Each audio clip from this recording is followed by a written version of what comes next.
बड़ी खबर हम आपको बता रहे हैं। भारतीय सेना की कार्रवाई पर राहुल गांधी का बड़ा बयान सामने आया है। राहुल गांधी ने ट्वीट कर लिखा है कि सेना पर गर्व है, जय हिंद। देखिए, नेता प्रतिपक्ष राहुल गांधी का यह बड़ा स्टेटमेंट सामने आया है। पाकिस्तान को ऐसा सबक सिखाना जरूरी था, ये ओवैसी ने कहा है। तो देखिए किस तरीके से राहुल गांधी जो लोकसभा में नेता प्रतिपक्ष हैं, उन्होंने ट्वीट कर लिखा है कि proud of our armed force, जय हिंद, यानी सेना पर गर्व है। राहुल गांधी का ये ट्वीट, ये बड़ी जानकारी हम आप तक साझा कर रहे हैं। कांग्रेस नेता, लोकसभा में नेता विपक्ष राहुल गांधी ने यह ट्वीट कर लिखा है कि हमें अपनी सेना पर गर्व है। तो देखिए किस तरीके से पूरा देश इस वक्त भारत सरकार के साथ, इंडियन आर्मी के साथ कंधे से कंधा मिलाकर खड़ा है। तो नेता विपक्ष राहुल गांधी की तरफ से यह ट्वीट किया गया है जिसमें उन्होंने लिखा है कि हमें सेना पर गर्व है, जय हिंद। तो वहीं दूसरी तरफ जो AIMM के मुखिया हैं, चीफ हैं असदुद्दीन ओवैसी, उन्होंने भी ट्वीट लिखा है, लेकिन उनका ट्वीट बड़ा खतरनाक है पाकिस्तान के लिए, क्योंकि उन्होंने कहा है कि पाकिस्तान को ऐसा सबक जरूरी था। तो देखिए, पाकिस्तान को ऐसा सबक सिखाना जरूरी था, और यह भी लिखा है कि पाकिस्तान के आतंक के ढांचे को नष्ट कर देना चाहिए, ओवैसी ने लिखा है। फिलहाल ये बड़ी खबर हम आपको बता रहे हैं। आधी रात को POK में भारतीय सेना की तरफ से तीनों सेनाओं का साझा ऑपरेशन सिंदूर चलाया गया, जिसमें 100 से ज्यादा आतंकियों के मारे जाने की खबर है।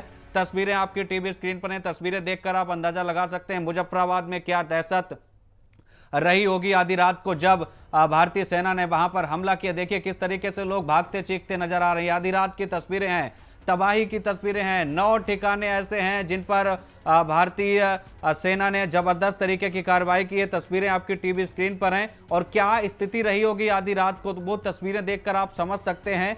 लेकिन इन तस्वीरों के बाद और भी कई ऐसी तस्वीरें सामने आई हैं जिनमें साफ तौर पर देखा जा सकता है कि कितना भारी नुकसान वहां पर पाकिस्तान को देखने को मिला है। फिलहाल ये तस्वीरें हम आपको दिखा रहे हैं। ऑपरेशन सिंदूर के तहत भारत ने पहलगाम हमले का बदला ले लिया है। पाकिस्तान पर करीब 2 दर्जन से ज्यादा मिसाइलें दागी गई हैं, 100 से ज्यादा आतंकी ढेर हुए हैं, और सबसे बड़ी चीज यह है कि इस कार्रवाई में कई आतंकवादियों के जो ग्रुपों के, जो संगठन के जो हेडक्वार्टर हैं, उनको तबाह कर दिया गया है। 100 से ज्यादा आतंकी ढेर हैं। लश्कर ए तैयबा, जैसे मोहम्मद के जो हेडक्वार्टर हैं, उनको तबाह कर दिया गया है। और देखिए तस्वीरें हम आपको दिखा रहे हैं, 100 से ज्यादा आतंकियों के मारे जाने की खबर है। 22 अप्रैल को जिस तरीके से पहलगाम में टेरर अटैक हुआ था और 26 निर्दोष लोगों की जान चली गई थी, निर्मम उनकी हत्या कर दी गई। तो और इस हत्या के बाद भारत सरकार से लगातार देश मांग कर रहा था कि ऐसी कार्रवाई हो पाकिस्तान पर जो आगे के लिए नजीर बने, और वाकई में 15 दिन हुए थे,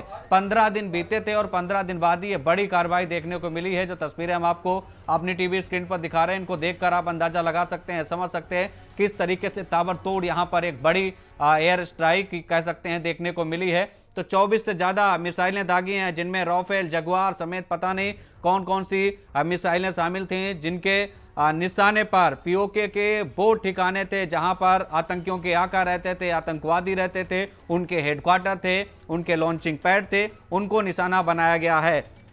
तो देखिए कौन कौन से ठिकाने तबाह हुए हैं वो एक बार हम आपको बताते हैं। तो देखिए सबसे पहले इनमें जो ठिकाना तबाह हुआ है वो मरकज सुबान अल्लाह, बहावलपुर में अटैक किया गया। वहां पर मरकज सुबान अल्लाह जगह है, वहां पर जैसे मोहम्मद का ठिकाना था उसको बिल्कुल बारूद के ढेर में तब्दील कर दिया गया है। इसके अलावा मुरिदके ऐसी जगह है जो 9 ठिकानों में एक ऐसी जगह मुरिदके है जहां पर सबसे ज्यादा आतंकियों के मारे जाने की खबर है। मुरिदके में जो है मरकज तैयबा, यहां पर लश्कर तैयबा का हेडक्वार्टर था, उसको भी तबाह कर दिया गया है। इसके अलावा तेहरा कला में अटैक हुआ है, वहां पर जैसे मोहम्मद का हेडक्वार्टर था उसको भी खत्म कर दिया गया है। इसके अलावा सियालकोट में, देखिए सियालकोट में भी जबरदस्त हमला हुआ है। अब वहां पर हिजबुल मुजाहिदीन का हेडक्वार्टर था, उसको भी खत्म कर दिया गया है। इसके अलावा मरकज अहले हदीस बरनाला में ये हेडक्वार्टर था हिजबुल मुजाहिद लश्कर तैयबा का, इसको भी तबाह कर दिया गया है। और सबसे बड़ी चीज कोटली, यहां पर जैसे मोहम्मद का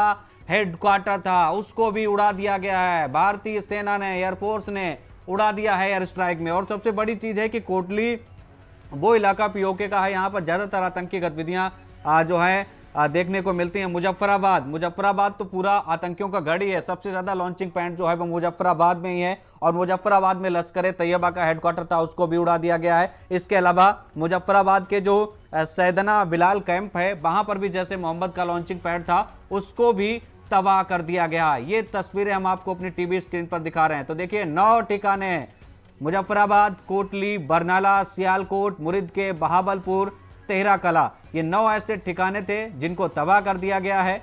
और किस तरीके से ये हमले हुए हैं इनको आप देखकर समझ सकते हैं। भारत का कहना है कि पाकिस्तानी सैन्य ठिकानों पर हमले नहीं किए हैं, हमने आतंकियों के लॉन्चिंग पैड पर हमले किए हैं, आतंकियों के जो ठिकाने हैं उनको हमने निशाना बनाकर उड़ाया है। तो ये बड़ी कार्रवाई अमेरिका के राष्ट्रपति से लेकर दुनिया के तमाम मुल्कों के जो मुखिया हैं उन तक जब ये खबर गई तो सब सन्न रह गए, क्योंकि एक तरफ आज मॉक ड्रिल का निर्देश था कि आज मॉक ड्रिल होगी 244 जिलों में देश के, और दूसरी तरफ ये निर्देश था कि यहाँ पर जो कार्रवाई होगी मॉक ड्रिल, और दूसरी तरफ ये भी निर्देश था कि नोटम जारी कल किया गया था, यानी पाकिस्तान बॉर्डर पर भारतीय वायुसेना जो है वो कहीं ना कहीं युद्धाभ्यास करेगी। लेकिन नकली युद्धाभ्यास से पहले ही असली तस्वीरें सामने आ गई और पाकिस्तान के पीओके में जो आतंकवादियों के आकाओं के हेडक्वार्टर थे, जो मुख्यालय बना रखे थे, उनको तबाह कर दिया है। अब बताया जा रहा है कि 2 दर्जन से ज़्यादा मिसाइलें दागी गई हैं, और ये कई तरीके की ऐसी मिसाइलें हैं जो सीमा के अंदर से ही छोड़ी गई, यानी हम उनकी सीमा में नहीं घुसे, हमने अपनी सीमा से ही सटीक निशाना लगाया और उड़ा दिया। भारतीय सेना ने कहा है कि न्याय हुआ है, जय हिंद। राहुल गांधी का भी ट्वीट आया है कि भारतीय सेना पर गर्व है, जय हिंद। ओवैसी ने भी लिखा है। तो किस तरीके से ये लगातार यहाँ पर देखिए किस तरीके से चीज़ें देखने को मिली। और दूसरी तरफ पाकिस्तान बौखला गया है, उसने किस तरीके से एलओसी और इंटरनेशनल बॉर्डर पर पाकिस्तानी सेना लगातार फायरिंग कर रही है। पुंछ में यूनाइटेड नेशन का जो फील्ड स्टेशन है वहां पर एक गोला आकर गिरा है, लेकिन फील्ड स्टेशन को कोई नुकसान नहीं पहुंचा है। गोलीबारी कितनी भी कर ले, लेकिन पाकिस्तान में जो आतंकी के आका बैठे हैं उनको सबक सिखाने के लिए इंडियन आर्मी भरपूर ऑपरेशन चला रही है। हमसे जुड़े रहने के लिए हमारे YouTube चैनल को सब्सक्राइब करें और नई वीडियो की नोटिफिकेशन के लिए बेल आइकॉन को दबाएं।